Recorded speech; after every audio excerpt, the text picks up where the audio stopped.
अल्लाह की कसम, अबू हनीफा का जो अकीदा था ना, वो तुम्हारे देवबंदियों का नहीं है। अभी मुझसे मिसाल सुनो। अब मैं क्यों नहीं मसाजिद मदारिस में जो अकायद पढ़ाए जाते हैं, मैं अल्लाह की किताब पर हाथ रख कर कसम उठाता हूं कि अबू हनीफा कहता है कि अल्लाह अर्श पर है। अल्लाह कहां है? अल्लाह अर्श पर है।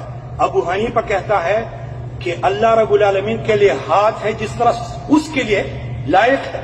ये अबू हनीफा कहता है। वला युकालु इन्न यदहु कुदरतो, ये बात ना कही जाए कि उसकी यद से मुराद उसकी कुदरत है।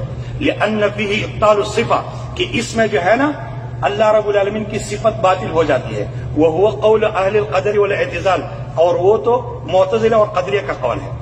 पूरे देवबंदियों ने मुअतज़िला और क़दरिया को अपनाया हुआ है, जहमिया को अपनाया हुआ है, अबू हनीफा को छोड़ दिया है। आपको मेरी बात सुनिए। दलाइल आपने कोई इबारत नहीं पढ़ी, कोई हदीस आपने नहीं पढ़ी, कोई हदीस इन्होंने पढ़ी या नहीं पढ़ी, कोई आयत पढ़ी या नहीं पढ़ी। मेरी बात सुनिए। अभी दलाइल कुरैश में अल मुहन्नद अल मुफन्नद इतनी किताब है, बल्कि ये तो मोटी है। इतनी किताब है खलील अहमद सहारनपुरी की। किसकी? जकरिया साहब की उस्ताद की, सहारनपुर मज़ाहिरुल उलूम के मदरसे की शेखुल हदीस की, साहिब बज़्लुल मजहूद की किताब है अल मुहन्नद अल मुफन्नद। उर्दू में नाम है अक़ाइद उलमाए देवबंद। अहमद रजा खान बरेलवी भी मक्के में था, वो भी था। अहमद रजा खान बरेलवी ने हुस्साम अल हरमैन के नाम पर उन पर रद्द कर दिया और फिर तुर्कियों ने उनसे कुछ सवालात किए। बात लंबी है। इन्होंने जो 24 सवालात उसके जवाब देने शुरू किए ना, कहते हैं लियुअलम अव्वलन क़ब्ल अन नशरा फिल जवाब, इससे पहले कि मैं जवाब देना शुरू करूं, जान लो कि हम और हमारी पूरी जमात देवबंद, कासिम नानूती, रशीद अहमद गंगोई, हम सब अकीदे में अबू मंसूर मातुरीदी को मानते हैं। किसको मानते हैं? अबू मंसूर मातुरीदी को मानते हैं। वो और हम अमाल में, फुरूअ में अबू हनीफा को मानते हैं। अकीदा अहम है या अमाल अहम है? बताओ वक़ार।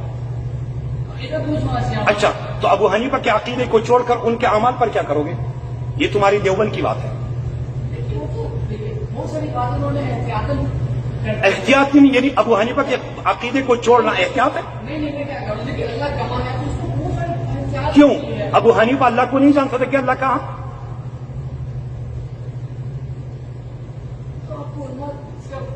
नहीं, अभी तक तो अल्लाह रब्बुल आलमीन के बंदे, आपने पुकहा मुझ पर ये इल्जाम लगा दिया कि पुकहा से लोगों को काट रहे। मैंने कहा कि आपको मैंने कहा कि आपको मैंने कहा कि आपको, अगर मैंने कहा, मेरी बात सुनिए, मैंने कहा अगर आपको मैं ये कहूं कि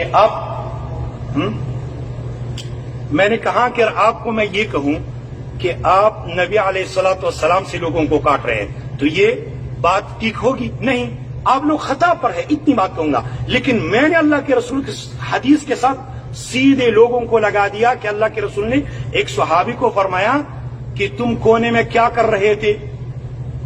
बिअय्यि सलातैन अतदत्ता बिसलातिक वहदक अम बिसलातिक माना, कौन सी नमाज फर्ज थी? वो जो कोने में तुम अकेले पढ़ रहे थे या जो मैं पढ़ा रहा था? और यहां पर फुक़हा कहते हैं कि कोने में पढ़ो, कोई बात नहीं है। मेरी बात सुनिए।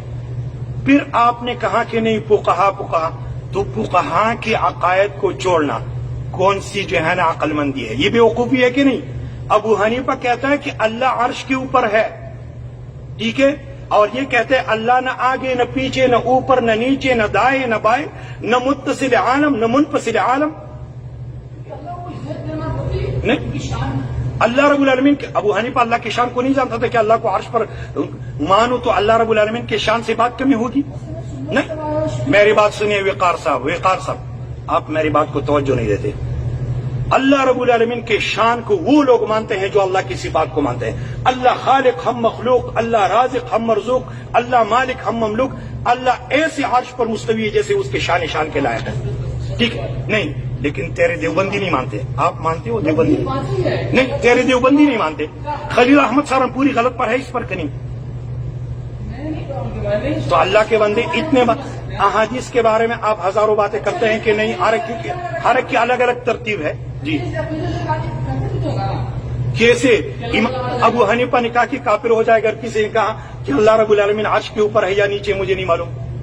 हम तो नहीं कहेंगे, मेरी बात सुनिए, एक आदमी जाहिल है, वो अल्लाह रब्बुल आलमीन के शान को नहीं जानता।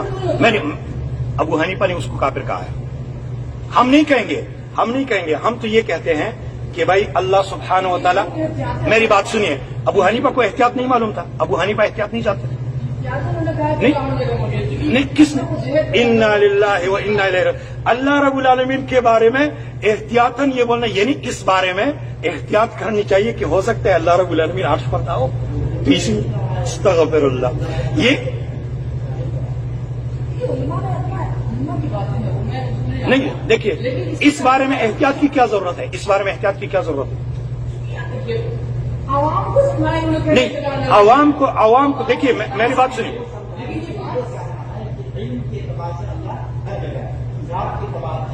देखिए, वअन्न अल्लाह कद अहात बिकुल्लि शैइन इल्मा, देखिए मेरी बात सुनिए, कुरान है, उलमा को छोड़ा भी, इस कुरान को छोड़कर जो है ना उलमा को अपनाते हो। इस कैसे? देखो मेरी बात सुनिए, सुम्मस्तवा अलल अर्श, अर्रहमान अलल अर्श इस्तवा। इस आयत के बारे में अबू हनीफा कहते हैं कि अल्लाह अर्श के ऊपर है, और तुम कहते हो कि नहीं, हमें नहीं मालूम। तो तुम अबू हनीफा को मानने वाले हो या मैं मानने वाला हूं? बताओ। नहीं, देखो मेरी बात सुनिए, वो बात मानेंगे जो किताब और सुन्नत के मुआबिक है, हमारा ईमान है और हर मोमिन का ईमान है। मेरी बात सुनिए, व अन्न अल्लाह कद अहात बिकुल्लि शैइन इल्मा, और ये कि अल्लाह रब्बुल आलमीन ने हर चीज को अपने इल्म में लाया, यानी अल्लाह के इल्म में हर चीज है। ठीक है, आप तो हमारे सामने एक इंसान है, आपके दाढ़ी के एक बाकियों को जो है अल्लाह रब्बुल आलमीन दाढ़ियां रखने की तौफीक अता फरमाए। मेरी बात सुनिए, अल्लाह रब्बुल आलमीन आपके दाढ़ी के एक बाल को जानता है, अल्लाह आपके दाढ़ी के एक बाल को जानता है। ठीक है, ये अल्लाह का इल्म है। अल्लाह रब्बुल आलमीन की कुदरत ये है कि हमें यहां से सही सलामत उठाए घर ले जाए। अल्लाह की कुदरत ये है कि अल्लाह हमें यहां मौत दे, अल्लाह ना करे, लेकिन अल्लाह रब्बुल आलमीन की कुदरत, अल्लाह रब्बुल आलमीन का इल्म, इसको अगर कोई ना माने हो तो दायरे इस्लाम से खारिज हो जाएगा। लेकिन जात अल्लाह रब्बुल आलमीन के अर्श के ऊपर है, और तुम्हारे देवबंदी उसको नहीं मानते। जज़ाकुमुल्लाहु खैर। फिर कहीं बात करेंगे, और मुझे नंबर दे दो, मैं आपको दलाइल भेज दूंगा।